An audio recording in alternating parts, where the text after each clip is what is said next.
I've been opening locks for 22 years. People always ask me the same question. What's the strangest job you've ever had? Most of the time, I just smile and change the subject. But this time, I'm going to tell you, because for the past 6 months, I haven't told this story to anyone. The truth is, I didn't have the courage. It happened on one of the coldest nights of last winter. It was just after midnight when my phone rang.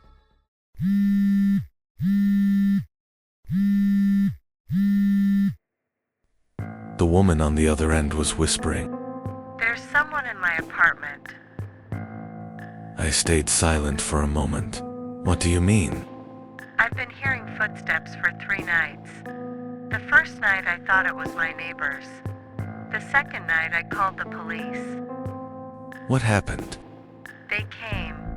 They searched the apartment from top to bottom. They didn't find anyone." Then why are you calling me? She was quiet for several seconds. Finally, she whispered. "Because before they left, one of the officers stood in front of my door for almost a minute. Then he looked at me and said only one thing. Change the lock." Nothing else? "No. He wouldn't tell me what he noticed."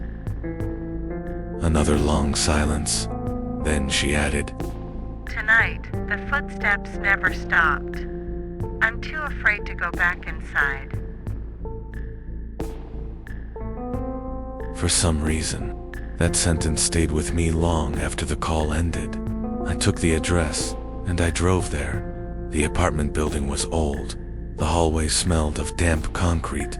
When I reached the 3rd floor, the woman was already waiting outside her apartment. The dark circles under her eyes made it obvious she hadn't slept in days. "It's been happening for 3 nights," she said. What exactly? "At first I thought someone was walking around inside the apartment.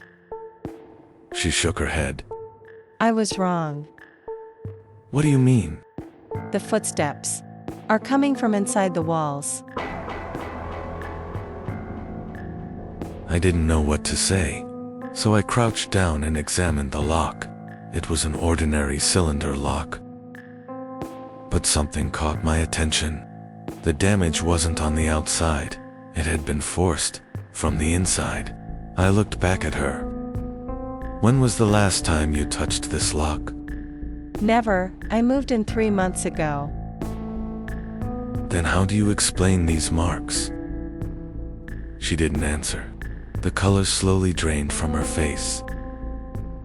I removed the lock. When I pulled the mechanism out, I noticed something wedged inside the narrow gap between the lock and the wall. A folded, yellowed piece of paper. I still don't know why, but I didn't show it to her.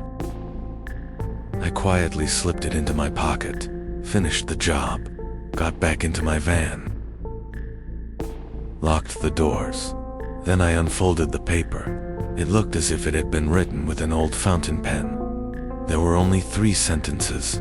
The locksmith's name is Ethan. After tonight, he will never return to this building, because next time, we will let him inside. My name is Ethan.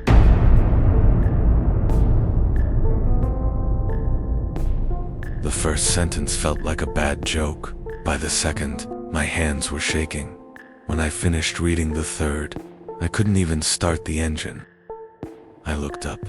In the rearview mirror, I could see the apartment on the 3rd floor. The light was on, but I had watched that woman switch it off herself before I left. A moment later, the curtain moved, just slightly. Then, nothing. I drove away without looking back. When I got home, I threw the note into a drawer. I convinced myself there had to be a logical explanation. For 2 weeks, I actually believed it. Then another customer called. Different neighborhood, different apartment, same complaint. I think the lock has been tampered with from the inside. I removed the lock. There was another note. This one had only 1 sentence. Ethan came back. That was the day I started counting. Over the next 6 months, I opened locks in 11 different homes. 11 different locks. Every single one contained another note. One simply had my name, another read, "Third time," and another said, "The next door. You'll open for us." None of them looked new. Every note felt as if it had been hidden there for decades, waiting. I asked other locksmiths. None of them had ever experienced anything like it. Then I showed one of the notes to a detective I knew. At first he laughed. "Maybe someone's messing with you. Maybe. But the lab says otherwise." "What do you mean?" "I had the ink tested." He paused.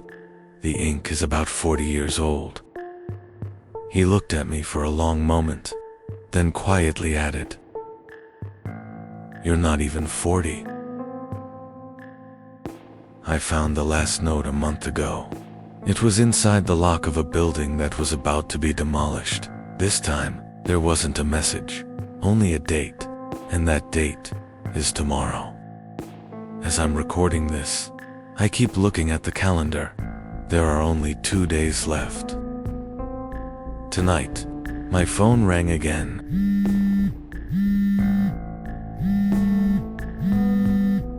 Unknown number. I didn't answer. 8 seconds later, a text message arrived. "I know the address.